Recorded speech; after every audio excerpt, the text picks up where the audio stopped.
Hello friends, zoology classes में आपका स्वागत है। आज हम पढ़ने जा रहे हैं नॉन कॉर्डेट्स का एक महत्वपूर्ण phylum protozoa.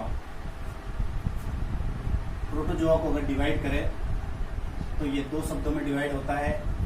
Proto means first, जोवन मीन्स एनिमल, अर्थात प्रथम जंतु।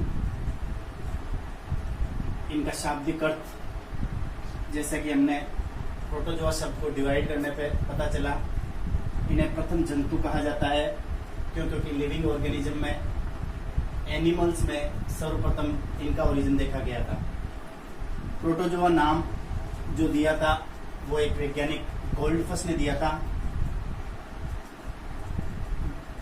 R.H. विटेकर ने जब लिविंग ऑर्गेनिज्म को, संपूर्ण ऑर्गेनिज्म को 5 किंगडम में डिवाइड किया था तो प्रोटोजोआ को प्रोटिस्टा जगत में रखा गया था। अर्थात R.H. विटेकर ने किंगडम प्रोटिस्टा में प्रोटोजोआ एनिमल्स को रखा गया। बात करते हैं इनके जनरल कैरेक्टर्स की। ये यूनिसेल्युलर यूकैरियोटिक एनिमल्स होते हैं, अर्थात एक कोशिकीय ससीम केंद्र की जंतु होते हैं। एक कोशिकीय मतलब इनका संपूर्ण शरीर एक कोशिका से मिलकर बना होता है। इसके साथ ही इनमें केंद्रक उपस्थित होता है, इसलिए इन्हें ससीम केंद्र की एक कोशिकीय जंतु कहा जाता है। ये माइक्रोस्कोपिक प्रिमिटिव एनिमल्स होते हैं, अर्थात सूक्ष्मदर्शी प्राचीन जंतु है। ये एक कोशिकीय जंतु होते हैं, लेकिन बहुकोशिकीय जंतुओं के समान सभी जैविक क्रियाएं करते हैं। अतः इसलिए डोबेल ने इन्हें अकोशिकीय कहा। इन जंतुओं के मेटाबॉलिज्म की अगर बात करें तो ये मल्टीसेलुलर ऑर्गेनिज्म की तरह ही अपना डाइजेशन, एक्सक्रीशन, रेस्पिरेशन शो करते हैं, अर्थात मल्टीसेलुलर एनिमल्स की तरह अपनी बायोलॉजिकल एक्टिविटीज करने के लिए इन्हें डोबेल ने अकोशिकीय या असेलुलर कहा। ज्यादातर एकल होते हैं, अर्थात सोलिटरी प्रावस्था में पाए जाते हैं, लेकिन कुछ एनिमल्स निवेई या कॉलोनी बनाकर रहते हैं, जैसे वोल्वॉक्स एक ऐसा प्रोटोजोन्स है जो निवे बनाकर रहता है।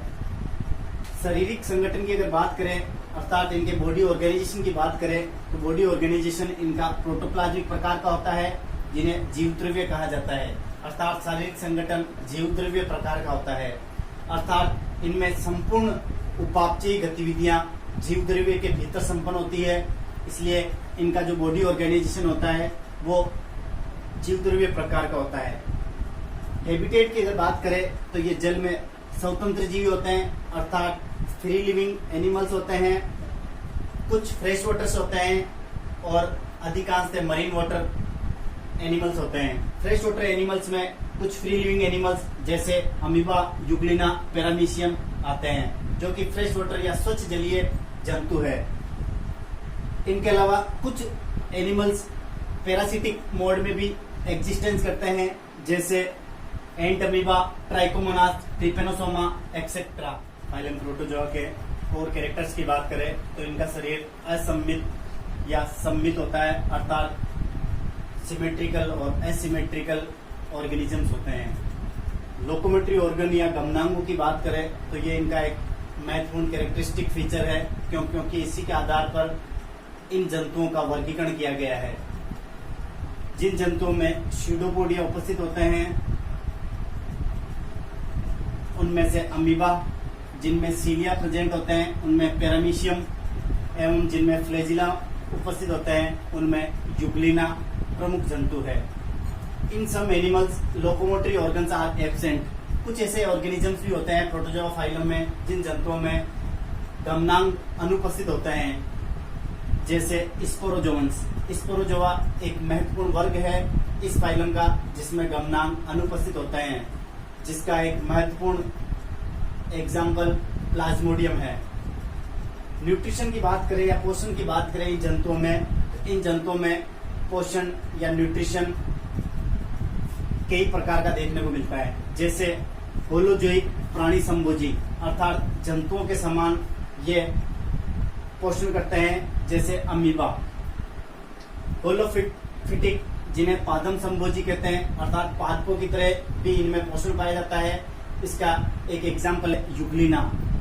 अब आपको पता होगा बच्चों कि युग्लिना में प्राणी संभोजी पोषण नहीं होकर पादप संभोजी पोषण क्यों पाया जाता है। तो इसका एक महत्वपूर्ण कारण है कि युग्लिना के शरीर में क्लोरोप्लास्ट उपस्थित होता है। इसकी वजह से ये अपना भोजन का निर्माण स्वयं कर सकते हैं। अतः इनमें होलोफिटिक टाइप का मोड ऑफ न्यूट्रिशन देखने को मिलता है। इसके अलावा इन जंतुओं में पैरासिटिक टाइप का मोड ऑफ न्यूट्रिशन भी देखने को मिलता है। इसका महत्वपूर्ण एग्जाम्पल है एंट अमीबा, ट्रिपेनोसोमा एक्सेट्रा। डाइजेशन या पाचन की बात करें तो इन जंतुओं में अंत्यकोशिकीय पाचन पाया जाता है, अर्थात इन जंतुओं में कोशिका के भीतर पाचन की संपूर्ण प्रक्रिया संपन्न होती है। पाचन की प्रक्रिया में जो महत्वपूर्ण संरचना भाग लेती है उसे फूड वेक्यूल्स या खाद्य धमनी कहते हैं। तो खाद्य धमनी के द्वारा इनमें पाचन की प्रक्रिया संपन्न होती है। ये खाद्य धमनी जंतुओं के पूरी बॉडी में सर्कुलेट मूवमेंट करती है, जिसके कारण पाचन निरंतर जारी रहता है। इनके अलावा और कुछ महत्वपूर्ण कैरेक्टर्स की बात करें तो इन जंतुओं में रिप्रोडक्शन की बात करें तो दोनों टाइप का रिप्रोडक्शन देखने को मिलता है, एसेक्सुअल रिप्रोडक्शन और सेक्सुअल रिप्रोडक्शन।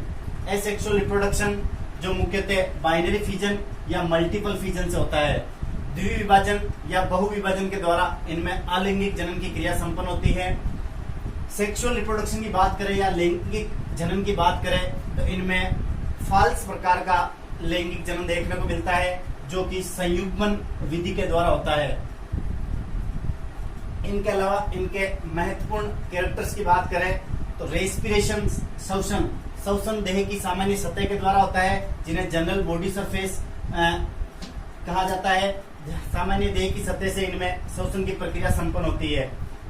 एक्सक्रीशन की बात करें या उत्सर्जन की बात करें तो इन जंतुओं में उत्सर्जन के लिए एक महत्वपूर्ण संरचना पाई जाती है, जिन्हें संकुचनशील धानी कहा जाता है, कॉन्ट्रेक्टाइल वैक्यूल कहा जाता है।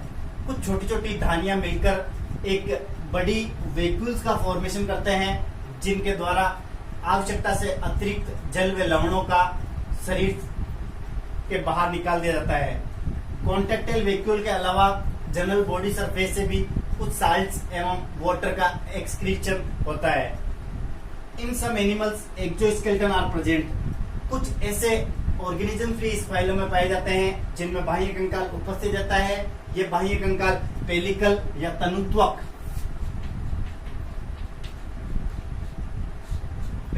तनुत्वक, टेस्टा या चोल और सेल या कवच के रूप में देखने को मिलता है। इन जंतुओं का एक और महत्वपूर्ण कैरेक्टरिस्टिक फीचर है कि इन जंतुओं में रीजनरेशन की अद्भुत क्षमता पाई जाती है, अर्थात प्रचुर क्षमता पुनरुद्भव की देखने को मिलती है। एक छोटा सा ऑर्गेनिज्म भी संपूर्ण जंतु का निर्माण कर सकता है। अगर प्रोटोजोआ संघ के एग्जाम्पल्स की बात करें तो मुख्यतः एग्जाम्पल्स या सामान्य एग्जाम्पल्स कॉमन जो है अमीबा, पैरामीशियम, युग्लिना, प्लाज्मोडियम एक्सेट्रा। धन्यवाद मित्रों, आज हमने पढ़ा है प्रोटोजोआ के जनरल कैरेक्टर्स। आगे आने वाली क्लासेज में भी हम इनवर्टिब्रेट के महत्वपूर्ण फाइलम्स जो बचे हुए फाइलम्स है उनका विस्तार से अध्ययन करेंगे। आपको अगर मेरा वीडियो पसंद आया है तो अधिक से अधिक शेयर करें, सब्सक्राइब करें और कमेंट्स करें। थैंक्स।